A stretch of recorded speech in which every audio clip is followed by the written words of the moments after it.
Hi everyone, welcome to another Haunted Shenanigans where my friend Jillian and I went on a ghost walk to discover the darker side of Kingston. And I'll tell you more after this.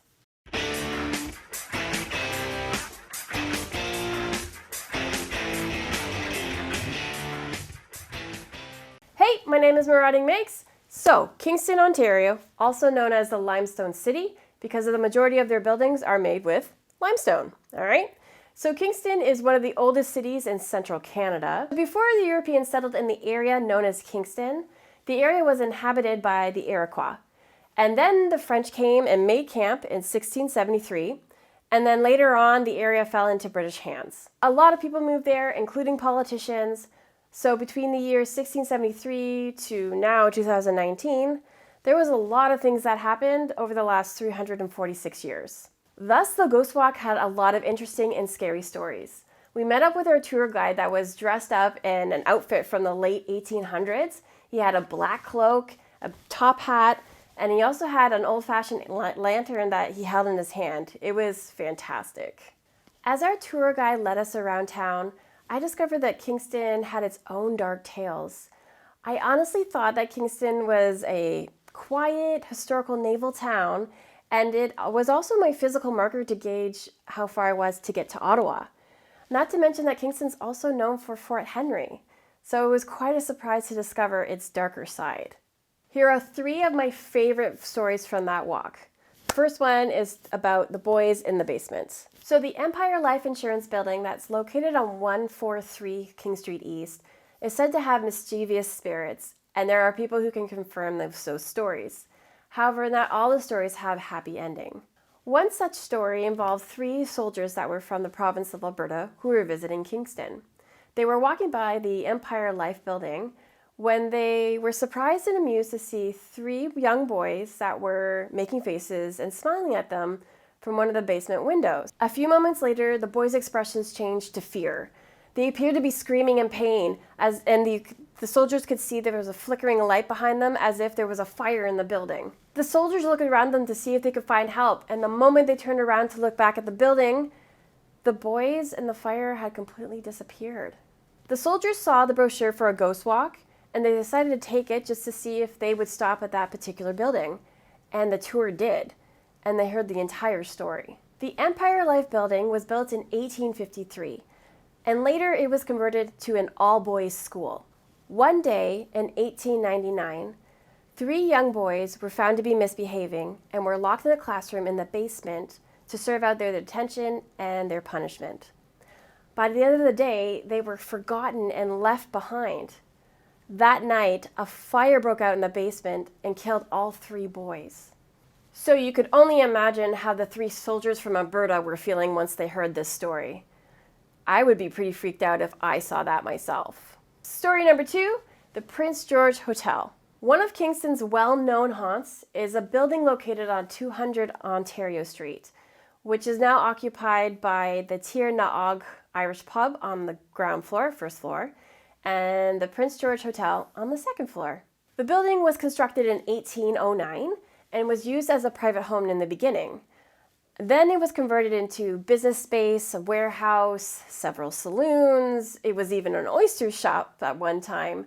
And then it was operating as a hotel on and off again since the 1860s. When the Prince George Hotel was in service, there are many ghostly apparitions and activities that happened there. My favorite story was when a hotel staff member received a phone call around 3 o'clock in the morning from room 304.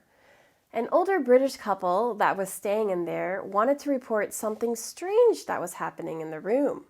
The couple had been sleeping in one of the two double beds that were in the room, and they woke up to find the second double bed floating 3 feet off the floor. And they called down to the front desk to see if this was normal. What? If I saw that going on in my room, I would get the heck out of there. There would be no calling down to the front desk and seeing, oh, is this normal? No! I'd be out of there so quickly. So fast, like, no! Nowadays, late-night sailors and weary travelers can no longer stay in the 200-year-old hotel rooms on the upper floor of the Prince George Hotel.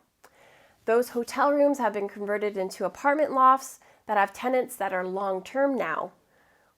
Well, at least until they are not frightened away by the ghosts of the Kingston Prince George Hotel. Okay, so story number 3, Skeleton Park. Cool, right? There are a dozen hidden burial grounds around Kingston, some larger than others. The most famous burial ground is Skeleton Park. I had no idea this existed. It was so cool when I found out. It's actually located at the north end of town at the end of Clary Street. And the official name of the park is actually McBurney Street. But if you Google map it, it actually comes out as Skeleton Park. The park was originally the site of one of Kingston's earliest and largest cemeteries.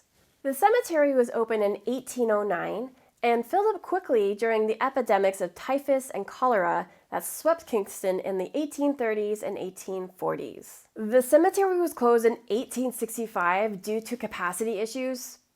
There was not enough room to bury bodies, and so it was left in a terrible state, to the point where there was broken or knocked over gravestones due to wandering cows. Say what now? By 1893, the city decided to convert the cemetery into a park.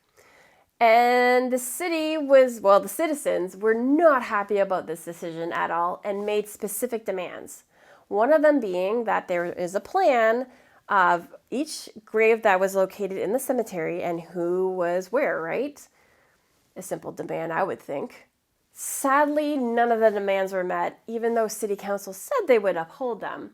And no complete list or plan of the graves have ever been found. So the city's first step was to relocate the bodies from the cemetery, right?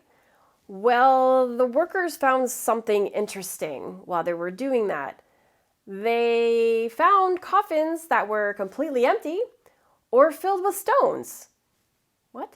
During the 1800s, Kingston was actually the center of a ring of grave robbers known as the Resurrectionists. These criminals stole bodies from local graveyards and sold them to medical students at Queen University, and also shipped them out to Toronto, Montreal, and even New York City. What?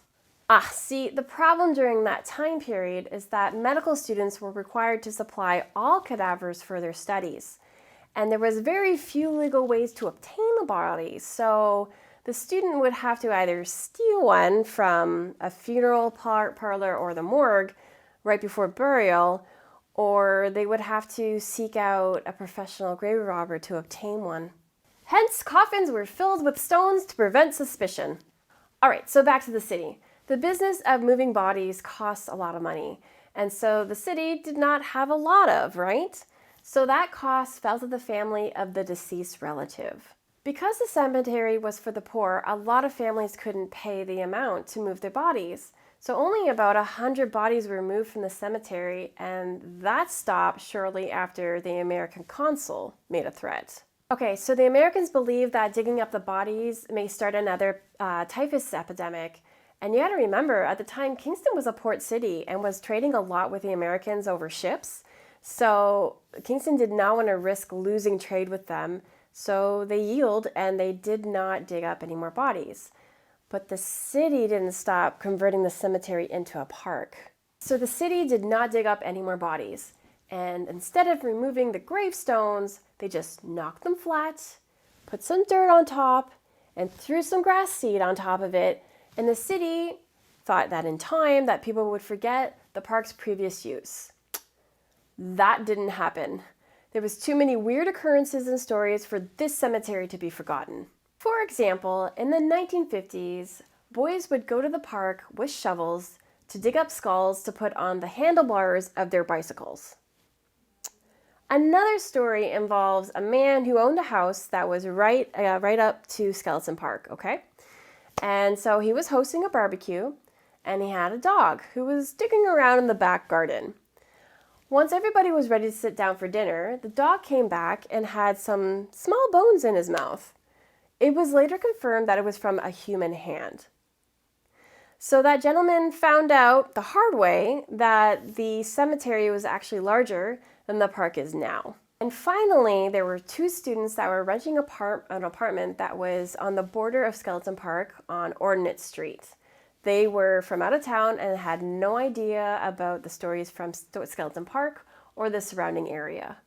They began to have problems once they moved into the apartment.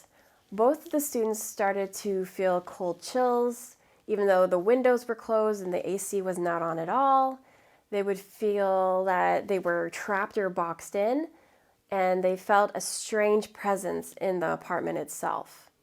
Other times, their guests would hear a sound of a man and a woman whispering to each other nearby. One of the students came home early from class one day and heard a set of heavy footsteps walking towards her down the hall. Whatever it was stopped right in front of her, stamped a foot, and then fell completely silent. It escalated to the point where the students were having dreams about an evil man that was fighting to take over their bodies while they slept, and then there was a dark figure that was floating down the hallway towards a guest in the middle of the night. No thank you. There were so many stories told on this tour that I can't do it any justice. If you're interested in checking out the haunted ghost walk that we went on, I will provide the link in the description below. So that's the end of my haunted shenanigans for tonight. Thanks for watching, and I'll see you in the next one. Bye!